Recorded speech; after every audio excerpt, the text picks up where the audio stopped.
அதிமுக திமுகவுடன் கள்ள கூட்டணி வைத்துள்ளதாகவும் சீமானை தான் நண்பனாகவே பார்ப்பதாகவும் அமமுக பொதுச் செயலாளர் டிடிவி தினகரன் தெரிவித்துள்ளார்.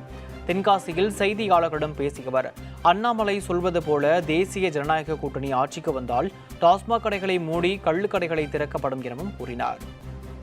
தேனி தொகுதியில் நான் இப்போ 7-8 நாள் அங்கே ஒரு டூர் முடிச்சுட்டு தான் வரேன்.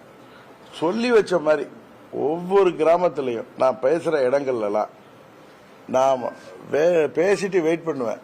பெண்கள் எல்லாம் இந்த மதுக்கடைகளை மூடுங்க, எங்கள் குடும்பத்தில் பிரச்சனை வருது, அரசாங்கத்துக்கு வருமானம் வருதுன்னு சொல்லிட்டு எங்கள் குடும்பத்தில் பிரச்சனை வருதுன்னு பேசியிருக்கேன். எங்கள் வீடியோ ரெக்கார்டிங்லேயே இருக்கும். திரு அண்ணாமலை சொல்கிற கருத்தை எங்களுக்கு அம்மா இருந்தப்பயே மதுக்கடைகளை படிப்படியாக நான் குறைத்து மூடுவேன்னு சொன்னாங்க. அம்மா இன்னைக்கு இல்லை. தமிழ்நாட்டில் மதுக்கடைகள் எல்லாம் மூடப்பட்டு கள்ளுக்கடைகள் சாத்தியம் இருக்கு. மதுக்கடையை மூடலாமே. எங்கள் என்டிஏ கூட்டணி கையில் ஆட்சியை கொடுங்க, நாங்கள் செஞ்சு காமிக்கிறோம்.